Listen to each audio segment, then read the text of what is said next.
देश के 3 नेता, एक तो कांग्रेस के श्री राहुल गांधी और उत्तर प्रदेश में एक उनके जोड़ीदार हैं पूर्व मुख्यमंत्री श्री अखिलेश यादव और उन्हीं की जोड़ी में शामिल हो गए थे श्री लालू प्रसाद यादव के बेटे श्री तेजस्वी यादव। यह लोग सोचते हैं कि काम भारतीय जनता पार्टी के बूथ अध्यक्ष से लेकर के हमारे राष्ट्रीय अध्यक्ष तक करें और चुनाव में जीत कांग्रेस की हो जाए, सपा की हो जाए, राष्ट्रीय जनता दल की हो जाए, वह असंभव है। हम लोग जनता के बीच में सेवा करते हैं, मेहनत करते हैं, काम करते हैं तो जीत हमारी होगी। फर्जी आरोप लगाना और वह युग चला गया कि आप जातिवाद करके, आप तुष्टीकरण करके, आप बूथ कब्जा करके, आप वोटर लिस्ट में गड़बड़ी करा करके, चुनाव आयोग या अन्य संस्थाओं का दुरुपयोग करके हर चीज को अपने नाम दर्ज करा लेते थे। तो अब वह युग नहीं रहा और यह सही मायने में लोकतंत्र मजबूत हुआ है, सही मायने में बहुत पारदर्शी चुनाव हो रहा है। ऐसे बिहार जैसे राज्य में जहां एक दो नहीं सैकड़ों हत्याएं हो जाती थी चुनाव के समय, एक भी विवाद, एक भी रिपोल, एक भी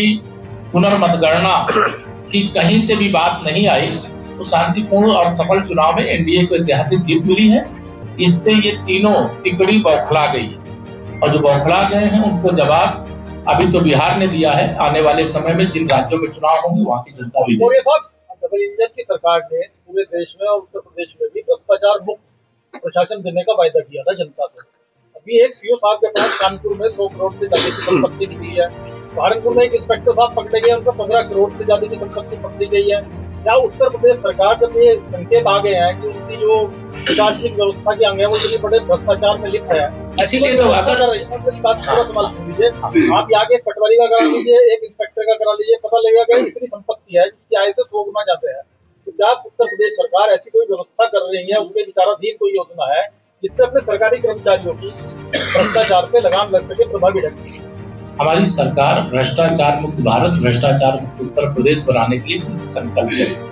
और जो पकड़े जा रहे हैं वो इसीलिए पकड़े जा रहे हैं कि उनके खिलाफ जांच होती शिकायत आने पर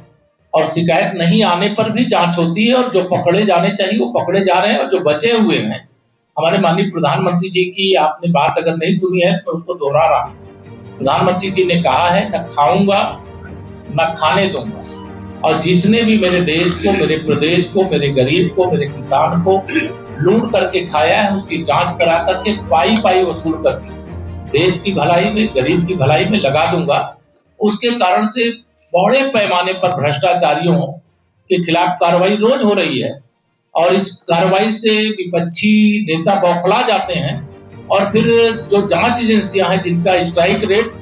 90% से अधिक है उन पर आरोप लगाते हैं। तो हम उत्तर प्रदेश के अंदर चाहे वह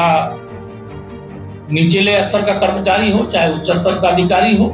उसको लेकर के संवेदनशील हैं और क्या क्या जांच किस प्रकार से चल रही है उसको सार्वजनिक करने की आवश्यकता नहीं है। लेकिन कोई अगर इस प्रकार का कृत्य कर रहा है तो यह समझ ले कि वह सर्विस के दौरान भी और रिटायर होने के बाद भी बच नहीं पाए।